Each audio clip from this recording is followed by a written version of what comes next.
चलिए आज सीखने और सिखाने के मनोविज्ञान की दुनिया में उतरते हैं। हाँ, एक बहुत ही दिलचस्प टॉपिक है। हमारे पास कुछ नोट्स हैं जो 4 बहुत जरूरी विचारकों पियाजे, वाइगॉत्स्की, स्किनर और थॉर्नडाइक के सिद्धांतों को समझाते हैं। हमारा मिशन है इन जटिल सिद्धांतों को तोड़कर इनके सबसे जरूरी हिस्से निकालना, खासकर सीटेट जैसे एग्जाम के लिहाज से, ताकि ये सिर्फ याद ना हो बल्कि समझ में आए। बिल्कुल।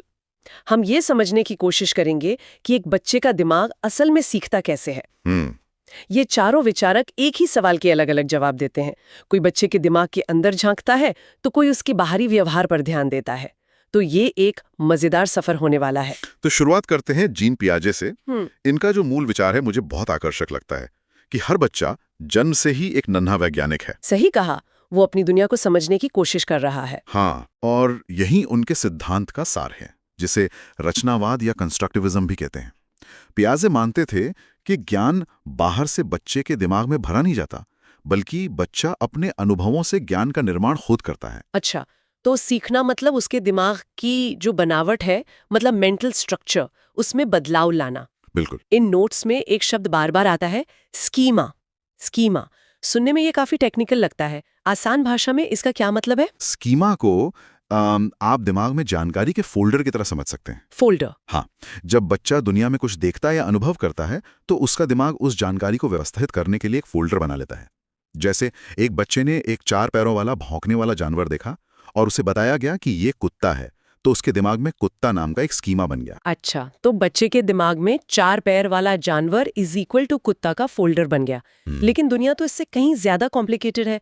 क्या होता है जब वो पहली बार किसी बिल्ली को देखता है? बहुत अच्छा सवाल है, और यहीं पर पियाजे के 2 और महत्वपूर्ण कॉन्सेप्ट्स आते हैं। जब बच्चा पहली बार बिल्ली को देखेगा जिसके भी 4 पैर हैं, तो वो उसे अपने पुराने कुत्ते वाले स्कीमा में फिट करने की कोशिश करेगा। इसे कहते हैं आत्मीकरण। एसिमिलेशन। मतलब नई जानकारी को पुराने फोल्डर में डालने की कोशिश। हाँ, लेकिन बिल्ली तो भौंकती नहीं, वो तो म्याऊं करती है, तो ये फिट नहीं बैठेगा। बिल्कुल। और तब बच्चा अपने दिमाग को एडजस्ट करेगा। वो समझेगा कि सभी 4 पैरों वाले जानवर कुत्ते नहीं होते। वो या तो अपने कुत्ते वाले स्कीमा को बदलेगा या फिर बिल्ली के लिए एक नया फोल्डर बनाएगा।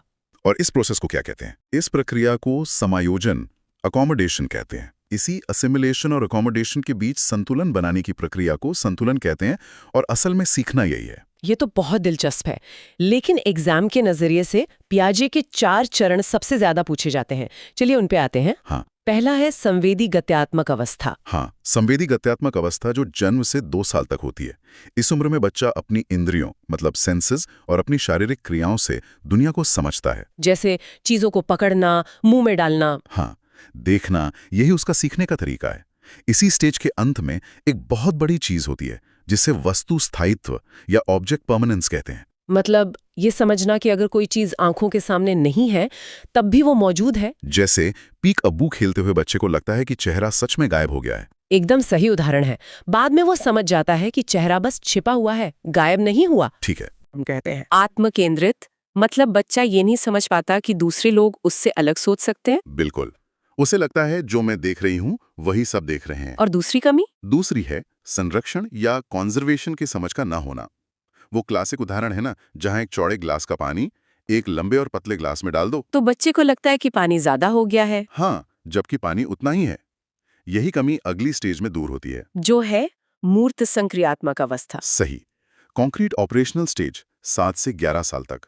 अब बच्चा तार्किक मतलब लॉजिकल रूप से सोचना शुरू कर देता है, लेकिन सिर्फ उन चीजों के बारे में जो ठोस हैं, जिन्हें वो देख और छू सकता है। तो अब वो कॉन्जर्वेशन समझने लगता है। हाँ, अब वो समझ जाता है।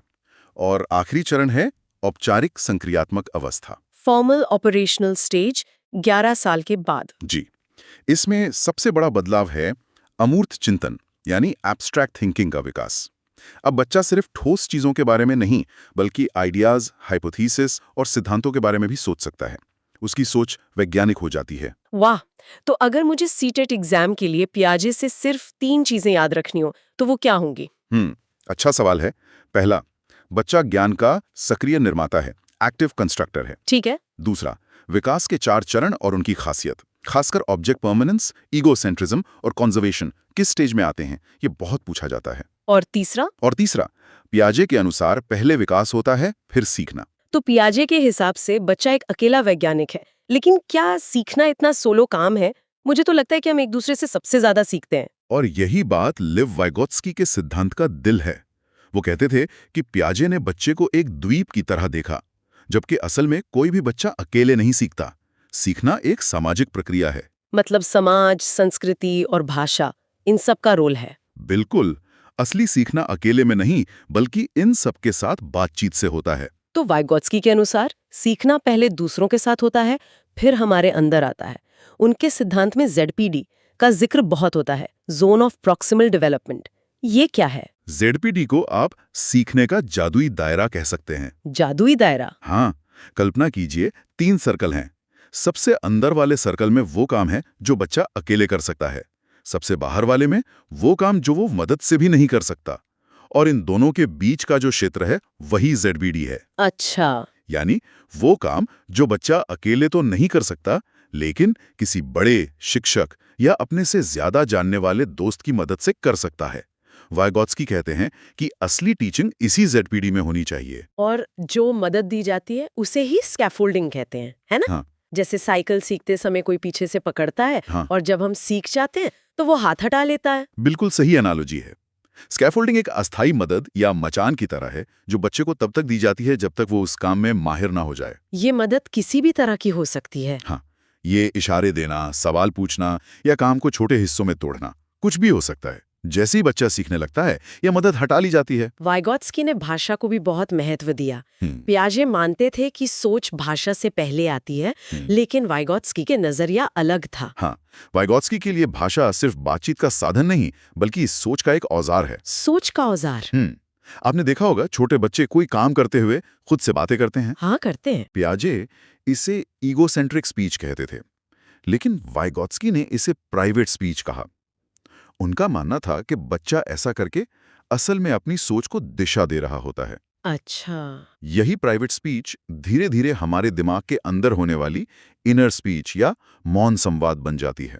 तो इस सिद्धांत में शिक्षक की भूमिका एक गाइड या पार्टनर की हो गई, न कि एक बॉस की। बिल्कुल। शिक्षक एक फैसिलिटेटर है जो बच्चों को एक दूसरे के साथ मिलकर सीखने यानी सहयोगात्मक अधिगम के मौके देता है। तो वाइगोत्स्की के लिए 3 शब्द याद रखें: समाज, भाषा और संस्कृति। और 3 कॉन्सेप्ट्स: ZPD, स्कैफोल्डिंग और प्राइवेट स्पीच। एकदम सही। ठीक है।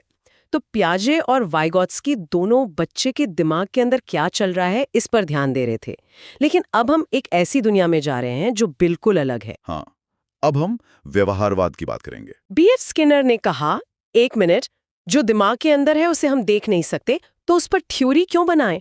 चलो सिर्फ उस पर ध्यान दें जो हम देख सकते हैं, यानी व्यवहार। आपने बिल्कुल सही तरीके से इस बदलाव को पकड़ा है। स्किनर का मानना था कि सीखना कुछ और नहीं बल्कि व्यवहार में होने वाला एक बदलाव है, और ये बदलाव उस व्यवहार के परिणाम से नियंत्रित होता है। यहाँ सबसे अहम कॉन्सेप्ट है पुनर्बलन। रीइंफोर्समेंट। हाँ, पुनर्बलन यानी पॉजिटिव रीइंफोर्समेंट और नेगेटिव रीइंफोर्समेंट। यहाँ पर अक्सर बहुत कंफ्यूजन होता है। कई लोग नेगेटिव रीइंफोर्समेंट को सजा समझ लेते हैं। ये सबसे आम गलतफहमी है और इसे साफ करना बहुत जरूरी है। देखिए, रीइंफोर्समेंट का मतलब हमेशा किसी व्यवहार को बढ़ाना या मजबूत करना होता है। हमेशा बढ़ाना। हाँ, पॉजिटिव रीइंफोर्समेंट में हम कुछ अच्छा देते हैं, जैसे बच्चे ने होमवर्क किया तो हमने उसकी तारीफ की या उसे एक चॉकलेट दी। इससे होमवर्क करने का व्यवहार बढ़ेगा। ठीक है। और नेगेटिव रीइंफोर्समेंट? नेगेटिव रीइंफोर्समेंट में हम कुछ बुरा हटा लेते हैं ताकि अच्छा व्यवहार बढ़े। कोई उदाहरण? जैसे एक बच्चे को रोज रात में टीवी देखने से पहले सब्जी खाने के लिए टोका जाता है जो उसे पसंद नहीं है। एक दिन वो बिना टोके सब्जी खा लेता है तो उसे उस दिन टोका नहीं जाता। यहाँ टोकने जैसी बुरी चीज का हटना ही नेगेटिव रीइंफोर्समेंट है। अच्छा, तो वो डांट से बचने के लिए सब्जी खाएगा और धीरे धीरे उसकी आदत बन जाएगी। बिल्कुल। तो दोनों ही मामलों में व्यवहार को बढ़ावा मिल रहा है, जबकि सजा का मकसद व्यवहार को कम करना या दबाना होता है। एकदम सही। सजा व्यवहार को कम करती है, जबकि पुनर्बलन, चाहे पॉजिटिव हो या नेगेटिव, व्यवहार को बढ़ाता है।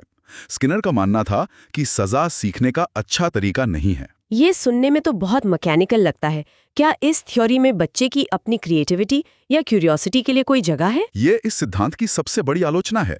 ये सीखने की प्रक्रिया को बहुत सरल बना देता है और दिमाग की भूमिका को नजरअंदाज करता है। लेकिन इसका इस्तेमाल तो होता होगा? हाँ, शिक्षा में इसका बहुत इस्तेमाल हुआ है। क्लासरूम में दिए जाने वाले ग्रेड, स्टार्स, प्रशंसा, ये सब स्किनर के सिद्धांत पर ही आधारित हैं। और व्यवहारवाद की इसी कड़ी में हमारे आखिरी विचारक हैं E.L. थॉर्नडाइक। हाँ, जिन्हें इसका जनक भी माना जाता है। उनका सिद्धांत था ट्रायल एंड एरर लर्निंग, यानी प्रयास और त्रुटि। मतलब गलतियां कर करके सीखना। बिल्कुल। उनका मशहूर प्रयोग एक भूखी बिल्ली पर था, जिसे उन्होंने एक पजल बॉक्स में बंद कर दिया।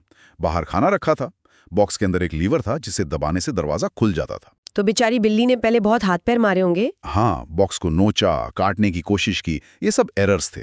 अचानक गलती से उसका पंजा लीवर पर पड़ गया और दरवाजा खुल गया। और जब उसे दोबारा बॉक्स में रखा गया तो उसने फिर से वही सब किया, लेकिन इस बार दरवाजा थोड़ा जल्दी खुल गया होगा। बिल्कुल।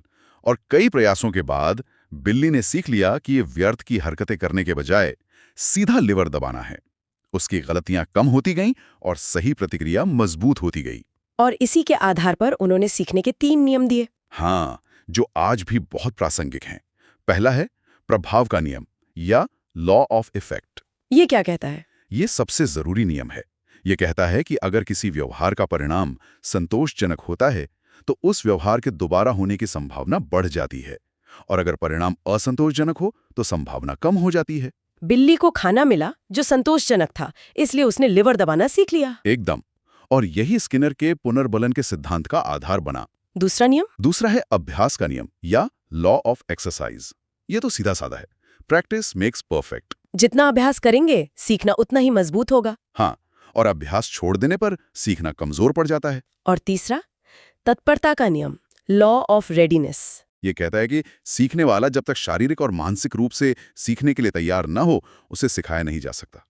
अगर कोई छात्र थका हुआ है या उसका ध्यान कहीं और है, तो आप उसे दुनिया का सबसे अच्छा पाठ भी नहीं पढ़ा सकते। प्रेरणा और तत्परता, ये सीखने की पहली शर्त है। सही कहा। तो आज हमने सीखने के 4 बिल्कुल अलग-अलग नजरों को समझा। पियाजे का नन्हा वैज्ञानिक, वाइगॉत्स्की का सामाजिक शिक्षार्थी, स्किनर का व्यवहार केंद्रित शिक्षार्थी और थॉर्नडाइक का प्रयास और त्रुटि वाला शिक्षार्थी। और अगर हम एक कदम पीछे हटकर देखें तो ये सभी सिद्धांत सीखने की एक बड़ी तस्वीर के अलग अलग हिस्से हैं। कोई भी एक अकेला पूरी कहानी नहीं बताता।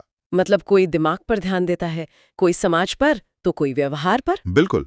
एक अच्छा शिक्षक असल क्लासरूम में इन सभी का एक मिश्रण इस्तेमाल करता है। वो बच्चे को खुद खोज करने का मौका भी देता है, ग्रुप में काम भी करवाता है और सही व्यवहार पर प्रशंसा भी करता है। बिल्कुल सही। और अंत में श्रोताओं के लिए सोचने के लिए एक सवाल छोड़ते हैं। जरूर। आज के टेक्नोलॉजी से भरे क्लासरूम में, जहां ऑनलाइन लर्निंग, गेमिफिकेशन और एआई टूल्स का इस्तेमाल हो रहा है, इन चारों में से कौन सा सिद्धांत सबसे ज्यादा प्रासंगिक या उपयोगी